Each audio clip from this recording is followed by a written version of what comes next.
We can tell you that the outpouring has been incredible. We're hearing just yesterday, 250,000 pounds of supplies were transported up into the mountains, but the need is still there.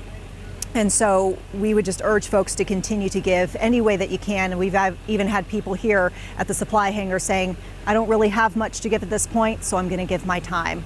So really some angels that we're seeing hard at work. We're also seeing official efforts for recovery. We saw today Governor Roy Cooper going to downtown Boone to survey the damage himself and also give an update on what the state is doing to try to get folks bounced back here from this horrific disaster.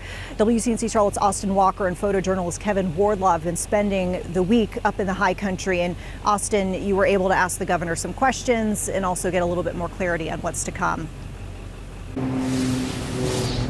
Yeah, that's right. So the governor is stopping here in Boone all across the state today, but made the stop here to talk about what he has seen boots on the ground when it comes to the devastation from Helene, talking about what he is doing for North Carolinians and the entire state, getting people reconnected to things like necessities, food, water, medication, baby formula, but also power and internet. He says right now there are 31 aircrafts working to deliver those necessities to everybody impacted, and also taking the time to say that they are performing search and rescues too with those aircrafts. A big thing we should also talk about is the power aspect. Many counties still with huge power losses. The governor does say though that by tomorrow he expects that 90% of North Carolina should have power restored. He also says that many of the folks here in the mountains, again, were hit very hard. And me and Kevin Wardlaw, our photojournalists, were in the mountains for the past week, hearing stories from people, talking to people who simply have lost everything. Mass flooding, devastation,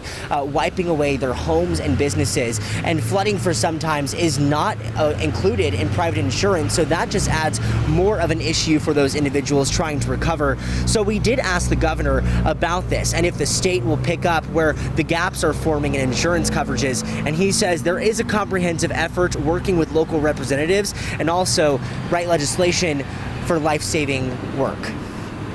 To wake up one morning and everything that you own be gone is a tragic situation. This is an unprecedented situation that is going to require an unprecedented response. We are working to turn on every avenue of resources that we can. Now, we have been boots on the ground all week long coming in from Avery County and Ashe County. The devastation is just widespread and really hard to look at because these families are just so severely impacted. Talking with people up there, they say because of the area that they're at, they have said, quote, we think the governor has forgotten about us. Now, we did take that statement to the governor asking for his response, and he says he is in Ashe County today. He then made his way to Watauga County here in Boone and also finished up in Avery County, and he's continuing to hit every single county that saw that damage and saw that destruction. He says he has crews on the ground since day one, helping out any way they can, giving people that life-saving treatment and life-saving necessities like that food, water, and medication. And that's just the start of it. He calls this a long recovery with multiple stages. He also does say that FEMA is your biggest help right now. If you did experience any damage when it comes to the flooding or the rain or the wind, you are asked to go online to FEMA's website and start that application process. We have that information right here on WCNC.com. So that is your first stop. For now, live in Boone, Austin Walker, WCNC Charlotte.